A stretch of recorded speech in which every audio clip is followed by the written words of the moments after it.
Mga kababayan, ito tips, itong Mitsubishi Montero na 2016 model, ang problem nito pag tumatagal, nawawala daw yung lamig. So ito ang dahilan bakit nawawala ang lamig. Ito paliwanag ko mabuti mga kababayan. So ito yan So high pressure ang problem. Umabot siya ng 240 PSI. So high pressure, kailangan hindi lalagpas ng 200, mga 175 or 150 PSI lang yung high side niya. So ito ang kadalasan na nasira mga kababayan dito. Maaring yung glass pan mahina na yung buga, pero much better dito. Ito ang ng Montero, ito walang nakalagay na pan dito sa harap. Ito mga kababayan, may nakaabang na rin na dito na sakit. Tapos dito may lagayan na rin ng relay.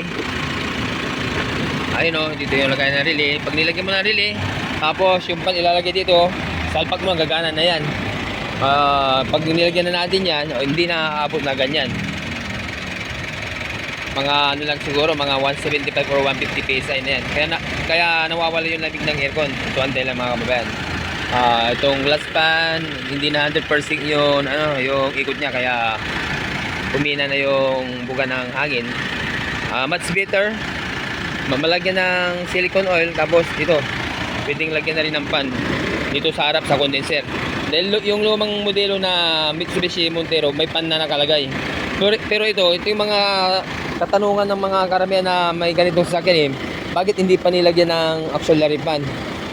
Ayun din ang bakit hindi pa nilagyan ng pan din pero may nakabang na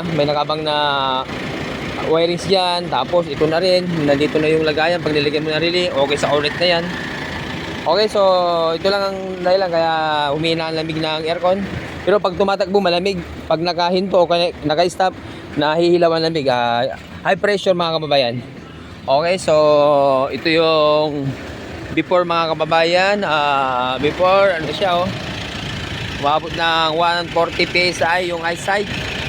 Okay, pag nalagyan na natin ng pan yan mga kababayan, hindi na ganyan ang rating niya. Mga 175 or 150. Okay, what's this? Hello mga kababayan, ito na, nalagyan na natin ng motor itong Montero. Ayan nilagyan lang natin yan. Tapos may sakit naman dyan. And then ito may dyan relay. So ito yun, di ba? Lalagyan lang ng relay ito. So mamaya na natin ilalagay. Start muna.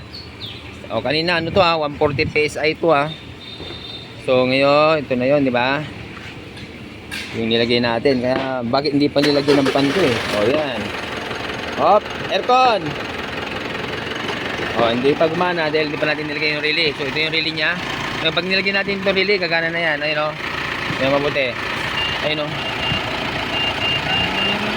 Ayos.